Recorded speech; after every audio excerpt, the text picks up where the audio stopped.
A mystery murder victim revealed.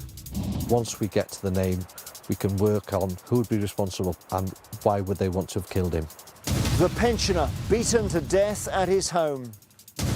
And sex attacks on students. Live from the heart of North Wales, this is Crimewatch.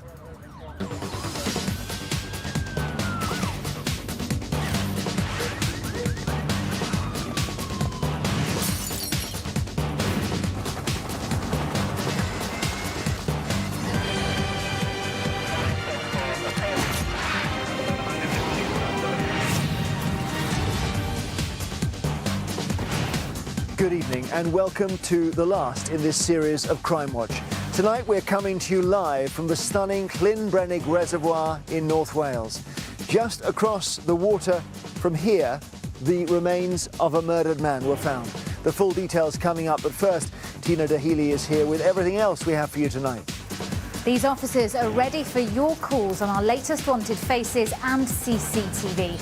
We also need to know who fatally stabbed teenager Andrew Oteng-Owusu in South London last month. Plus, we'll have the story of how detectives caught a sadistic murderer targeting people at random in the Essex town of Colchester. 2 young people have been brutally murdered within the same town. The first murder was incredibly unusual for Colchester. To have a second murder in less than 3 months was extraordinary. You could feel the sense of fear within the local community. In November last year, 2 brothers camping in the woods across the reservoir just behind me made a gruesome discovery. They came across human remains. What was left of a body had been there for some time, but it was clear the person had been murdered. Detectives began to build a picture of who this might be, and just last month had a major breakthrough. Mark went off to find some firewood.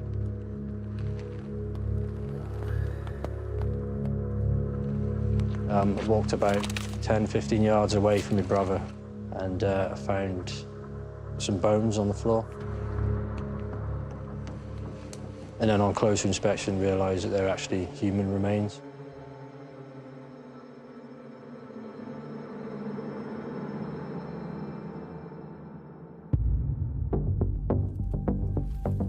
We received a call to say that 2 brothers had made the discovery of what they believed to be human remains.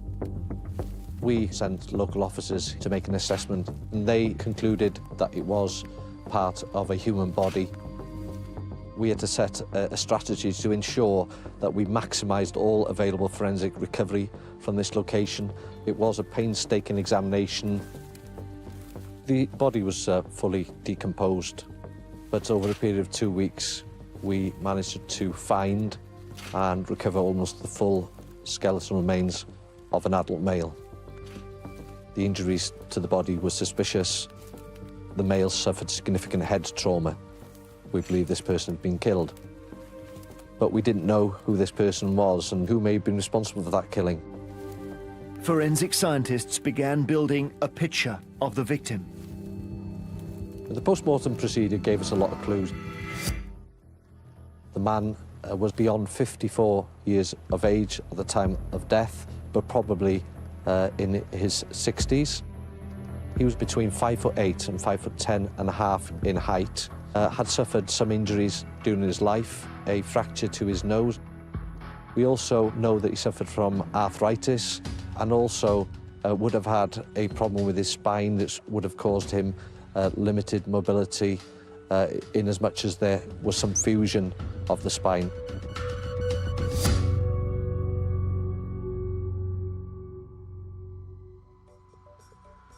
Detectives also turned to forensic odontologist Dr. John Rosie for help. The first thing that was apparent were that all the posterior molar teeth were absent. Now, that to me indicated that that person wasn't particularly dentally aware in his younger years. And then all of a sudden, the pennies dropped because his premolar teeth have got some very extensive crown work, root canal work and filling work, which is of a high quality. Now, the style of the dentistry is typical of dentistry that was done in the 90s, 2000, possibly late 80s. This description also appears in dental journals in the hope that it will jog a dentist's memory about work that he has completed. 2 items of badly decomposed clothing were also recovered near the scene. Fragments from a jumper and what appeared to be the label from some underwear. We did find 2 items that may be connected to the body. We were able to identify that the label emanated from a pair of Marks & Spencer's men's underwear, manufactured in 1999, and we were also able to identify that the textile emanated from a Pringle jumper that was manufactured between the years 2000 and 2004. It was green in colour, size extra large. Detectives worked tirelessly to find the identity of the victim, but were still missing a vital piece of the jigsaw. They turned to a leading forensic artist. North Wales Police contacted us because they wanted a facial depiction to be produced. This face is quite a strong male face, quite deep-set eyes. Although the nose has been previously broken, looks quite straight. And because of the loss of a large number of teeth, he would have had quite sunken cheeks. The details that we're uncertain of are those things that we can't tell from looking at the bone, so skin colour exactly, eye colour, hair colour. He hasn't got an incredibly characteristic face, he hasn't got a massive nose or a cleft chin, but hopefully the overall appearance should spark something. If somebody knew him, they may be able to recognise something in there. It is an intriguing case. We're going to discuss how you can help in just a moment. But first, I went to look round the crime scene itself, just across the reservoir from here, on the Denbigh Moors, with Detective Superintendent Iestyn Davis. Iestyn, they were camping just up there. They were indeed about 100 yards just up this track from here, Jeremy. And the rally was about 300 yards that way? As the crow flies, about 300 yards that way, yes. And these 2 brothers come into the forest here looking for firewood. They enter this part of the forest, and one of the brothers came to this location to collect some wood, and it was at this very point that the skull was found, covered in moss and undergrowth, clearly been here for some time. Right, so the skull was here, and you found other remains. We did indeed. We conducted an examination that took about 2 to 3 weeks, and we recovered from this location more or less the full skeleton remains of a male. We've cut away a lot of the trees, so it was quite dense and quite a challenging examination. But you found it? We did. Well, Iestyn is with me now live, and it's just remarkable that you've managed to actually rebuild a face from the bones. Yes, Jeremy, this is really significant for our investigation. We've managed to get a full facial reconstruction of the man. We've got 3 images today, the first of which is the man how he would have looked in his 50s. We've got further 2 images of how the man would look like in his 60s and 70s, because at this moment in time I can't be certain of the age. Well, it's extraordinary to see those on the screen there. And this area is very remote. We've been here all day today. How do you think the victim came to be here, and crucially when? Jeremy, I think he was killed elsewhere. This is a deposition site. We know that that area of forest was planted in 1985, and it's our belief that that body would have been deposited at that location sometime between 1995 and 2005. That's based on the tree growth and also the decomposition of the body. And you actually have a full DNA profile of the victim? Yes, significant for ourselves. We've got a full DNA profile. Unfortunately, it doesn't match anyone on the national database.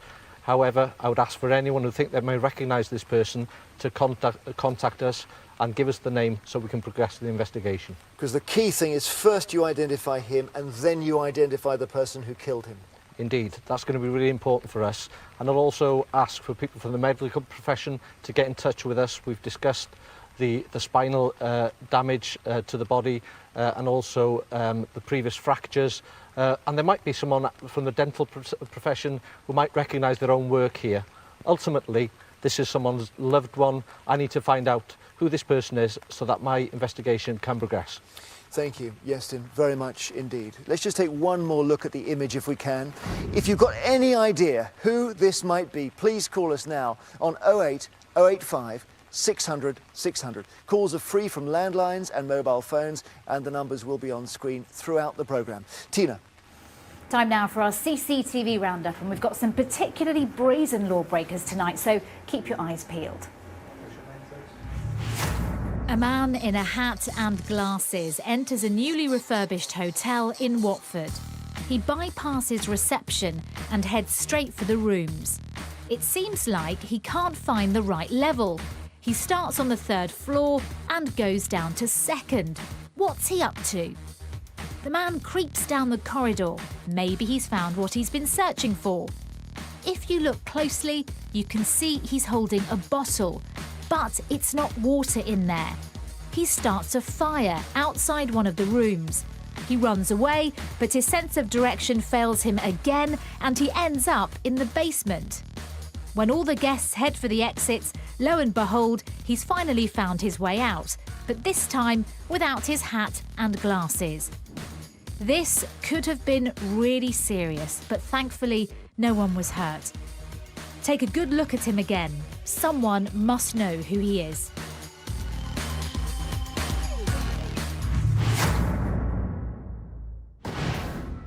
A man is walking with a 15-year-old boy. The man started following him on Eastbury Road, Watford.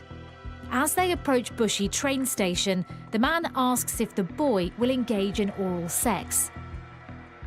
When the boy declines, the man tries to keep their interaction light-hearted by offering his hand for a high five. As the boy obliges, the man touches him inappropriately. The man leaves the station, looking back in the direction of the boy. Do you recognise him?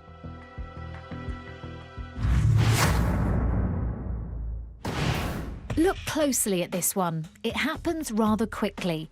A man is walking home when he's accosted by a man with a black handgun. According to police, the victim is forced down an alleyway and made to hand over his rucksack and a case containing musical equipment. Take a look again. Police believe this is the same man seen 15 minutes earlier refuelling an R-plate black Honda CR-V. Police also believe it's the same vehicle that drove past during the robbery. If you've seen the car or the guy with the gun, get in touch. Take a look at these two men in this pub footage from Sherborne, Dorset. They approach a member of staff in the garden and start to ask about bed and breakfast. Whilst one acts as a decoy, the other one heads inside and starts searching the staff-only areas of the premises. He has a look around the bar, but someone disturbs him, so he hides around the corner. When the coast is clear, he tries again. He goes behind the bar and attempts to open a safe. And this isn't the first time that the pair have tried to burgle a boozer. Here you can see them earlier that day in a Warminster watering hole. They managed to break in during the early hours of the morning and steal from the till. Then, just over an hour after that, they are at it again at a pub in Stowford while customers are eating breakfast. One of them sneaks into the office and uses a tool to nab a safe. They have taken thousands of pounds that don't belong to them. We need your help to call time on these two. Call or text if you can name anyone we've just shown. Text will be charged at your standard message rate. And remember, you can follow all of the developments during the programme on our live updates webpage. The small rural hamlet of Basingstoke in Aberdeenshire is another very quiet part of the UK. It is where 67-year-old Brian McKandie called home and where his life was brutally ended 6 months ago. Tonight, his brother Bill asks why anyone would want to harm someone who lived such a seemingly simple life. He was always busy. On Friday, the 11th of March, Brian left home to go to Turriff, a town 10 miles away.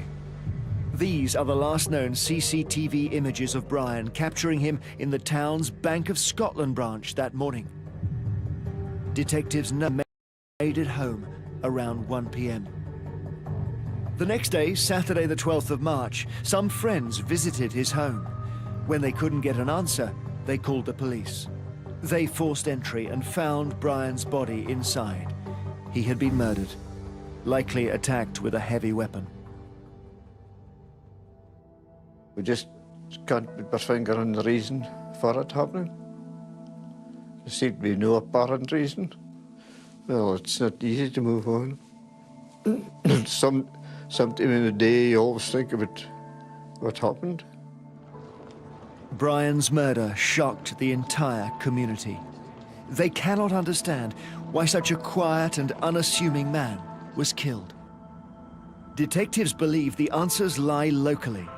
Over the last 6 months, they've appealed extensively for information, stopping hundreds of cars outside his home.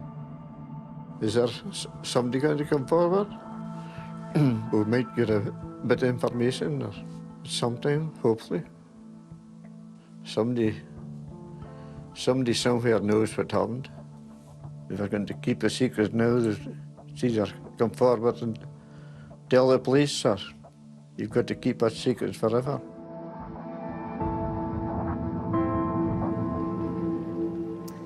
I'm joined now by DCI Ian Smith from Police Scotland, who's leading the investigation. Brian lived a really quiet life, so who would have wanted to hurt him? Well, Brian lived almost all his life in an area called Basingstoke in rural Aberdeenshire. Now, I think we can see in the map that his address was directly adjacent to the B9001, and that was between the village of Rothinorman and the town of Turriff. We haven't established a motive for Brian's death, and that's why we need to speak to anybody that was maybe an acquaintance, a customer, a neighbour or a friend. We need them to come forward. And there are two people in particular you'd like to trace? That's right. We know that Brian was visited on the afternoon of Friday the 11th of March by two men. One was described as being aged between 40 and 50 years of age, quite a heavy-set build. The second male was 20 to 30 years of age, slight build with blue collar-length hair. Now, we know they were in possession of a maroon or burgundy estate car which was parked in Brian's driveway. These individuals haven't been identified as yet. They could be key witnesses, and would urge them to come forward. And in the information about the weapon that they might have used? Well, we know that Brian was probably murdered with a heavy weapon. Now, we've not recovered that weapon as yet. We know the weapon will be bloodstained. We know the attacker's clothing would be bloodstained. And we've carried out a fairly extensive forensic examination of Brian's address and obtained forensic results, and that process is ongoing. Now, we saw some CCTV, we can put it back up here, but you're hoping there might be some more? That's right. As you can see, we have some CCTV we recovered from the bank that Brian visited on the morning of Friday the 11th of March, but we're urging people that may live in the local area that have their own CCTV. In addition, if you've driven the road, the B9001, past Brian's address, again, come forward if you've got some camera footage, that might be dash cam footage. In addition, again, we're appealing for anybody to come forward that has information about Brian's murder. Help us solve his murder. Thank you very much indeed, Ian. So please do call now if you can shed any light on what happened to Brian. The number again for you, 08 085 600 600. Also, you may want to know that Crime Stoppers is offering a reward of up to £10,000 in connection with this case, and they're on 0800 555 111. Tina. Now, it's the time of year when parents nervously pack off their sons and daughters to university for the first time. For most undergraduates, these first terms are an exciting way to start their adult lives. But as Freshers Week begins for many, we look at the disturbing prevalence of sexual assaults on students. and ask for your help to solve a particularly horrendous attack on a fresher. Manchester University is Britain's biggest campus. This month, 8,000 new students are arriving, and like many others all over the country, it will be their first time away from home. It's a time to enjoy themselves and make new friends, but for some, newfound independence in an unfamiliar city makes them potentially vulnerable.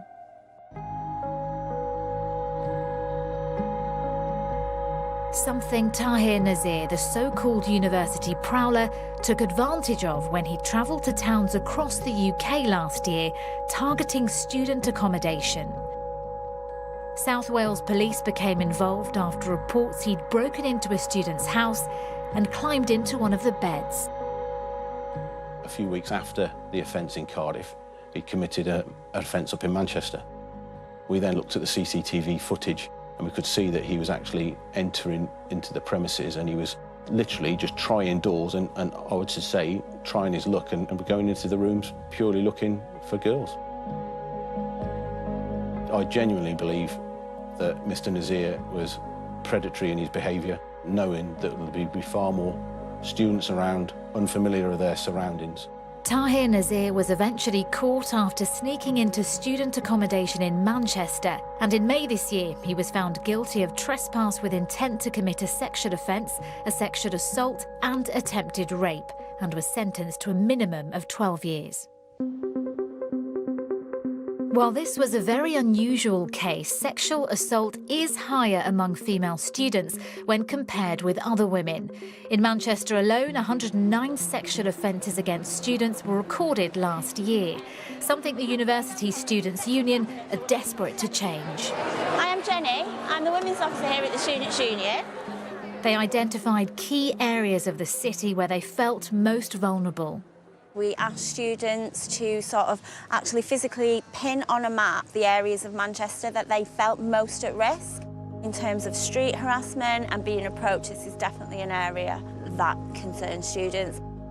It's quite scary to think that even though there are so many students living here, it's really not that safe to be coming home alone at night. We wouldn't want to scare people into thinking they can't go anywhere in Manchester, but at the same time, I think it's really important that people know areas which are known to be unsafe or quite daunting or poorly lit or quiet at night.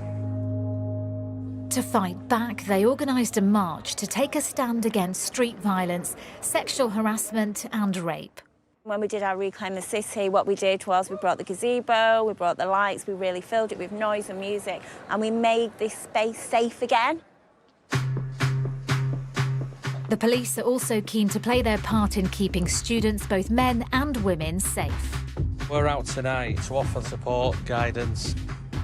It makes the students feel confident that we're here to help if they need that help. It's also a large deterrent for anybody that's out there that's wanting to commit crime tonight. I think when they come into Manchester, because it's such a big city, it's getting the bearings, knowing the route from club to pub, also their route home. Very important. Hi guys, all right? All we'd ask them to do is plan the night, have a great time, but plan where they're going at the end of the night, stay in the groups.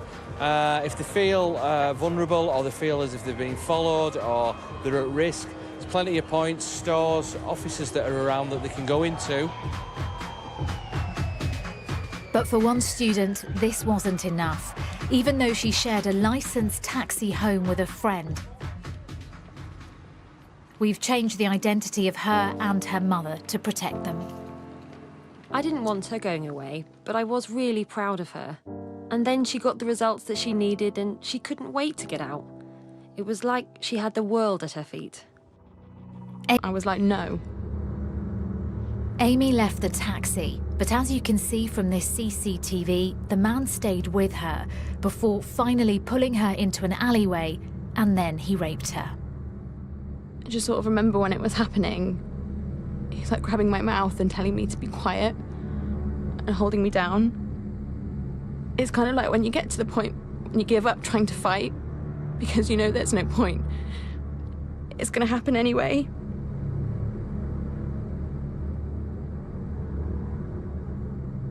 She phoned me, and as soon as I answered, I knew before she even spoke, I knew it was the worst thing you could think of had happened. You never want any parent to get a call like that, never, from your own child. She flagged a taxi down and I said, "Give the taxi man your phone." And I explained to him, "Look, she's just been raped. Can you please just get her to the hospital?" For him to think that he could get away with it, I don't know. I just think there needs to be some kind of justice. I just want all girls and boys out there doing Freshers Week and having fun just to be careful. You don't know who's going to be climbing into that taxi. Just be aware and never think it won't happen to you, because that's what we thought, and it can. Well, you can find out more about the case of the student raped on the Wirral by going to our website. By the way, the man in the taxi has not been identified yet, so please take a look online and see if you can help. There's also an interview with Survivors Manchester, which is a male rape charity, as well as details of other organisations which offer support and advice. Also, it's worth knowing that victims of any crime can speak to victim support on 0808 16 89 111. Right, still to come tonight, a mother's appeal for help after she found her teenage son dying on her doorstep. I opened the door and I saw him lying down, a pool of blood. And all he can say to me, "Mommy, I can't breathe." But we've got wanted faces first, starting with this man, Alfie Gibbs. Detectives want to question him in connection to a fight between two groups of men outside a nightclub in which two people were stabbed, resulting in serious injuries. Gibbs is 20 and has friends and family in South London and the West Midlands. He has a London accent. This is 66-year-old Komar Udin. He was arrested by detectives in Leicestershire investigating the rape of a teenage girl. He was released on police bail but has failed to return for further questioning. Udin works as a faith healer and a spiritual advisor. He speaks little English and sometimes wears glasses. He has links to Leicester, Mansfield and London. Face number 3 is this man, Corey James Baptiste. He was due to appear in court charged with a number of sex offences against teenage children but didn't turn up. Baptiste is 24 and has links to Wickford and Purfleet in Essex, but it's believed he may now be in Europe. He could also be working as a teacher. Finally, for now, this is Lee Avery, although he also calls himself Ricky Adams. He was jailed for 5 years for robbery and assault and released early on licence, but he's failed to stick to the conditions of his release and is now wanted back in prison. Avery is 24 and has links to London, in particular Islington, and also to Essex. He has a number of scars on his face. If you know where any of tonight's other faces might be, please do get in touch using the numbers on screen. We will go through the rest of the lineup a little bit later. Now, you may remember our investigation last week into the rise in knife crime. Well, sadly, we now need your help to solve yet another teen stabbing. 19-year-old Andrew Oteng Owusu, who was a full-time carer for his mother, was stabbed just a stone's throw away from his front door in East London last month. He died the following day. Joining me now is Detective Inspector Tom Dowry, who's leading the investigation. And tell us what we know, Tom, about the night Andrew died. Thank you, Jeremy. It was late in the evening of Wednesday the 3rd of August when Andrew left his flat, the flat he shares with his mother in Sharratt Street, New Cross, South East London. We believe that Andrew was attacked about 11:35 in the evening and he received 2 stab wounds. He's managed to stagger through Lovelinch Close, down this street here, where there's a playground, to the bottom of the screen. The attack site is around where that white van is, and he's managed to get back to this communal door, which is his block of flats at Upnell House. Climbed 4 flights of stairs to where his flat is, and along the corridor, or the landing, to where he's banged on the front door and collapsed outside where his mother's found him. Now, as we've said, Andrew was a full-time carer to his mum, Tina, who suffered from diabetes, and she's obviously devastated by his death. Andrew was a very nice young man, humble, polite, He's very helpful, not just to me, but to the community. He's everything to me because we've been together since he was born. So, I don't know what to say. I don't know.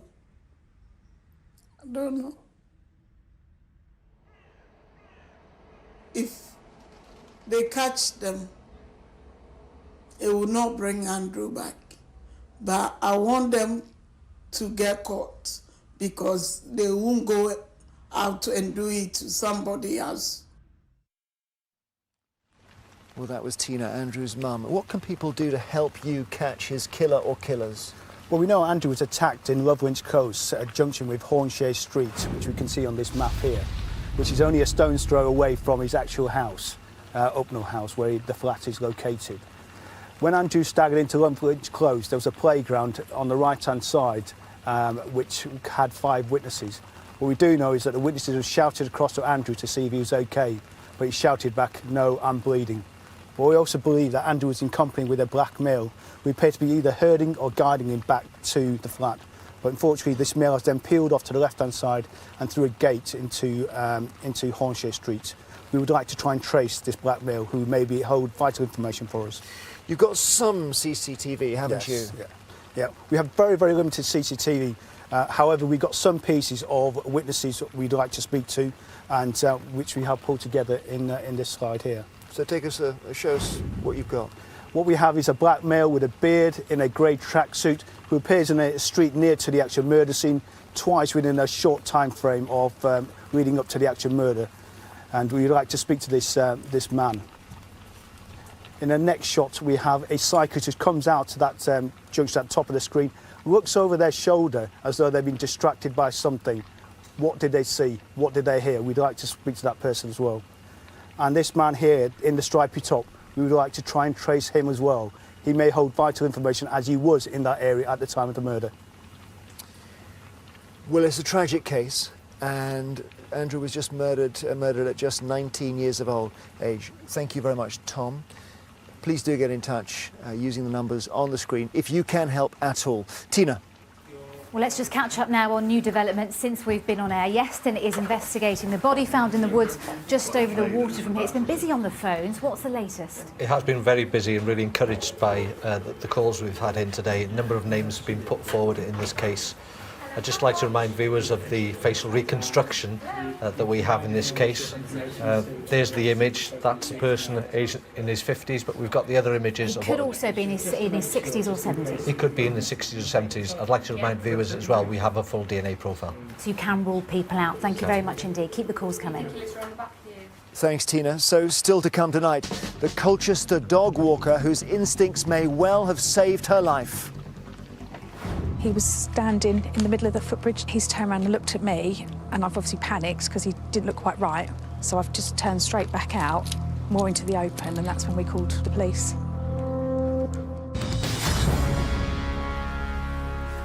More wanted faces first, starting with Michael Heron, although he also uses the name Mac or Mick. He was jailed for violent disorder and released early from prison on licence, but he's failed to stick to the conditions of his release and is now wanted back in prison. Heron is 27 and has links to the Anfield, Bootle and Norris Green areas of Liverpool. He is described as violent, so just dial 999 if you know where he is. Face number 6 is this man, Tyrone Scaife, although you may know him as Tyrone McEwen. Detectives want to question him about an attack in South London in which a man suffered a broken jaw and cheekbones. Scaife is 28 and has a 2-inch scar on the little finger of his right hand. This is David Wrublewski, who also uses the first names Marco or Marik.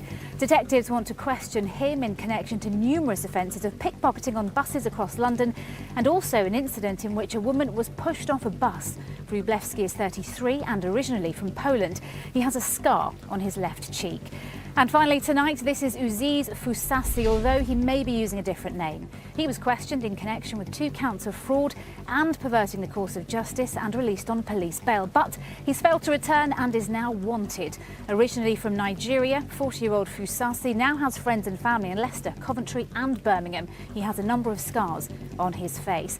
If you know where any of the faces are, then please do get in touch using the numbers on screen. You can find all the details on our website, alongside more people the police need your help to locate.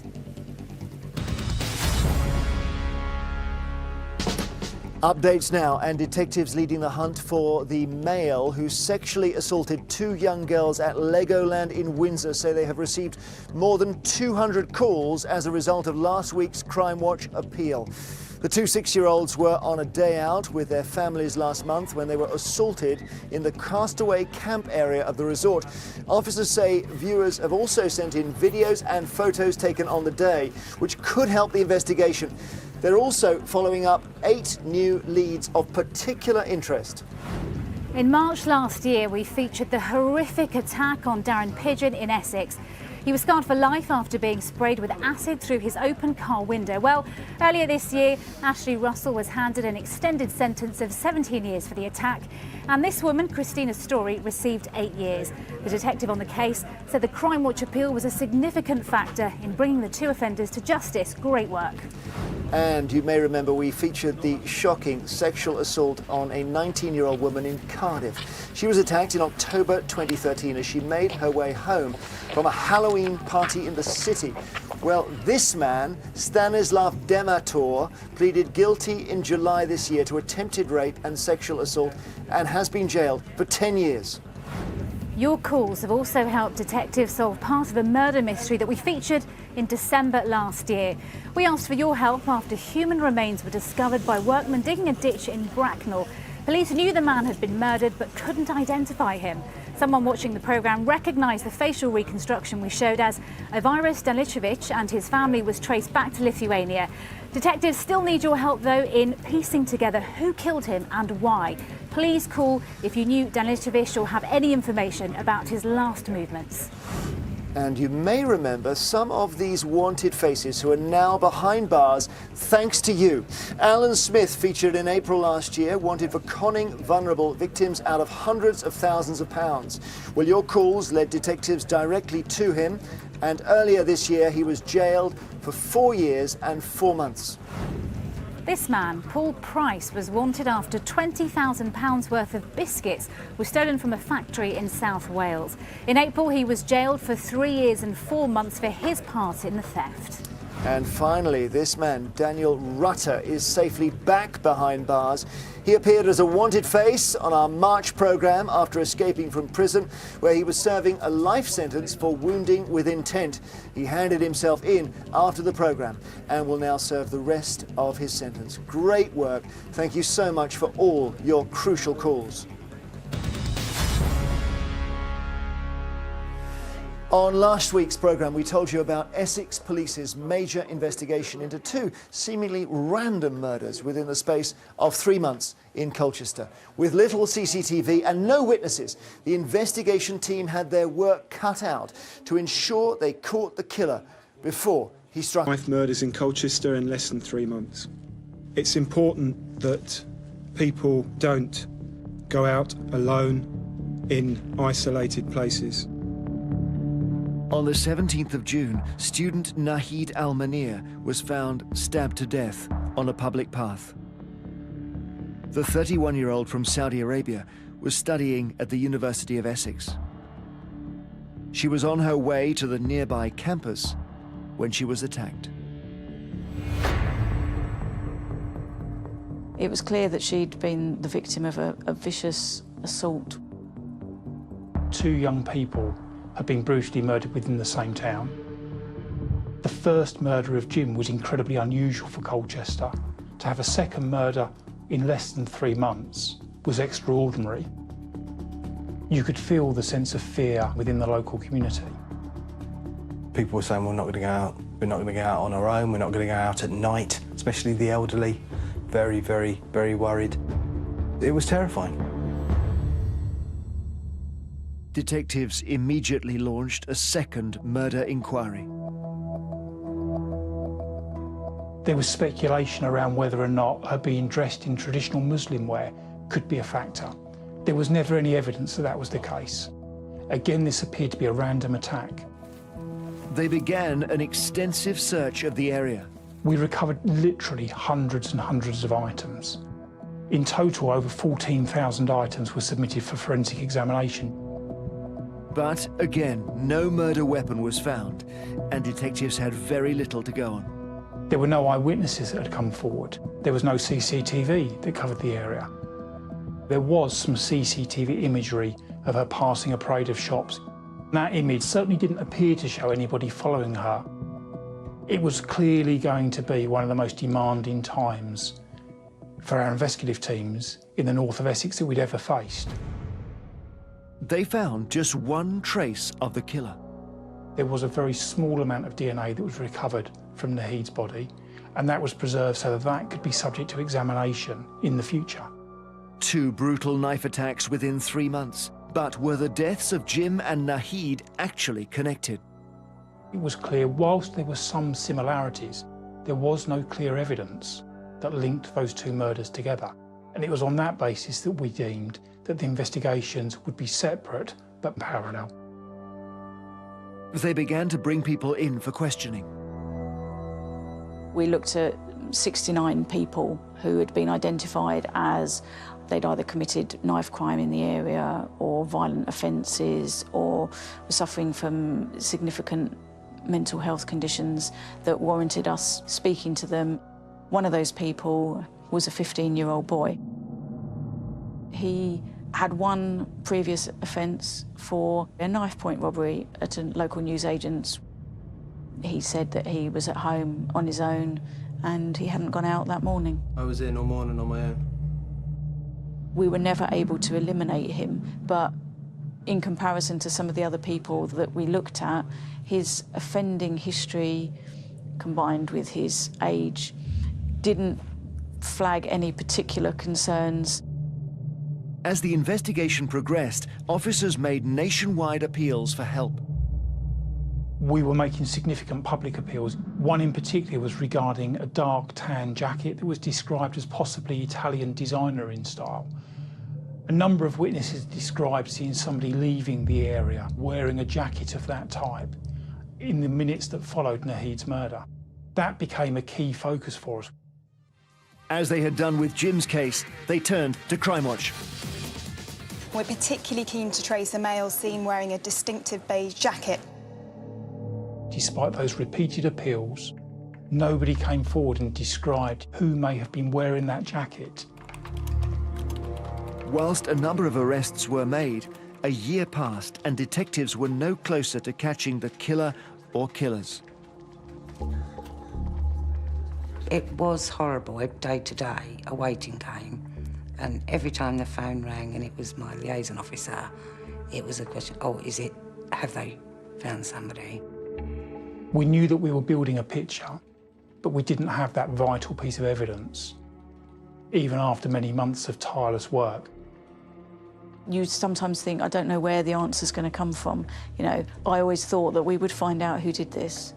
No stone had been left unturned. Then, on the 26th of May 2015, a dog walker made a call which may well have saved her life.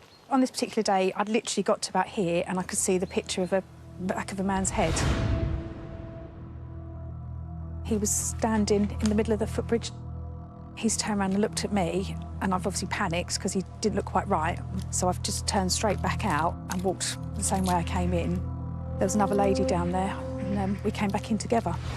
He was crouching down in a corner down there and just staring at us. And I recognised the jacket.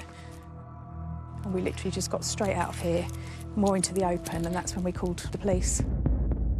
When PC Loomis arrived on the Surrey Brook Trail, he found a young man who was hiding in a bush. Show me your hands. Open your hand. Drop the knife. Drop the knife. Drop the knife. In his pocket, he had a small folding knife, and he was also wearing gloves. We were in May, it was warm, that was unusual. And clearly, PC Loomis knew that Naheed had been murdered close to that location less than 12 months previously. And he made absolutely the right decision and arrested that young man for possessing an offensive weapon in a public place. That young man was taken to custody. Very early on, he was making comments claiming that he was responsible for the murder of Jim Atfield. and Naheed Al-Munir. I just thought, is this really it? Is this what we've been waiting for? Is this how this is going to end?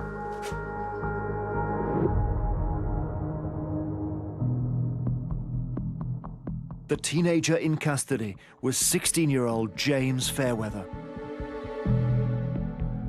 Suddenly, here's a young person in custody claiming to be responsible.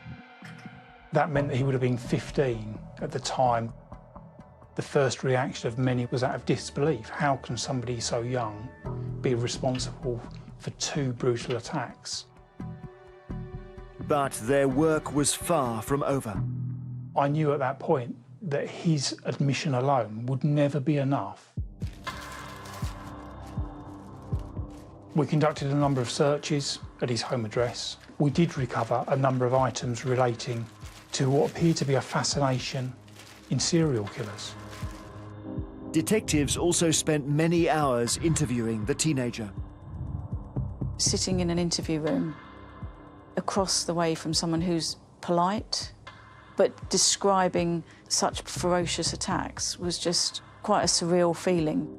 He said voices in his head made him carry out the killings. Some voices were talking to me. You need to make a sacrifice or we're going to come and get you. You need to do it. Went up to them. Stood over like that. Not helping that. I stabbed him first there. I'd done it a few times. While I was doing that, my voices were laughing and laughing and laughing louder and louder. It was quite chilling to watch because here's a young man, a child, effectively. You had a boy basically telling you these things that he'd done. He knew details that we hadn't released to anybody. It was very clear to me very early on that this was the right person. It was decided there was enough evidence to charge. The phone call came in and they said that they'd obviously charged him and that they needed to thank me because if it wasn't for me, they would have definitely been looking for another body and it may well have been my body. We didn't think that somebody from our community was capable of carrying out such vicious and violent assaults. We certainly didn't think it'd be a local teenager. But what had really driven this young man to commit such brutal murders? He was using the voices as a way of avoiding responsibility for what he'd done. What was going on in his mind were the thoughts and intense interest in serial killers, killing, and deviant sexual interest. He had the immaturity of youth and lack of responsibility, which coupled with his callous unconcern and lack of empathy, were a potent mix which allowed him to go over from the fantasy into actually starting to carry out his desire to kill people. Whilst awaiting trial, Fairweather changed his account and denied any involvement in the murders. But by that time, officers had made a significant forensic breakthrough. The small DNA sample that we've been able to recover from Naheed's body, forensic techniques had now developed to complete a comparison around the DNA sample taken from Fairweather, and that indicated a strong likelihood that the DNA recovered from Naheed's body was a match. In January, 17-year-old James Fairweather appeared at the Old Bailey. He pleaded guilty to manslaughter on the grounds of diminished responsibility, blaming the voices in his head. The prosecution were given a short period of time to go away and consider whether or not they wanted to accept that plea. Our expert formed a very clear view, though. He wasn't driven by voices in his head. It was right and proper that we ask a jury to decide whether or not James Fairweather was sufficiently in control of his actions to be guilty of murder. They believed he was in control of his actions when he murdered Jim and Naheed. And in April, James An unbelievable case, but justice at least for Jim and Naheed's families. Though the killer, James Fairweather, is in fact appealing against his sentence, which is that he must serve at least 27 years. We'll find out on Wednesday whether he's successful. Right, just time before we go to check in with Tina, who has the latest on what has come in on the phones. Yes, it's very busy in here tonight. We've had potential leads and also some names for the body that was found just over the water from where we are now. What can you tell us? We've had lots of calls, lots of suggested names for the identity of this man, really encouraging. So I'd ask for those calls to continue. Let's take another look at the facial reconstruction. Yeah, the facial reconstruction is really key here. We've got 3 images there of the person in the 50s, 60s and 70s. So Okay. I'd like the calls to come in. All right, thank you very much.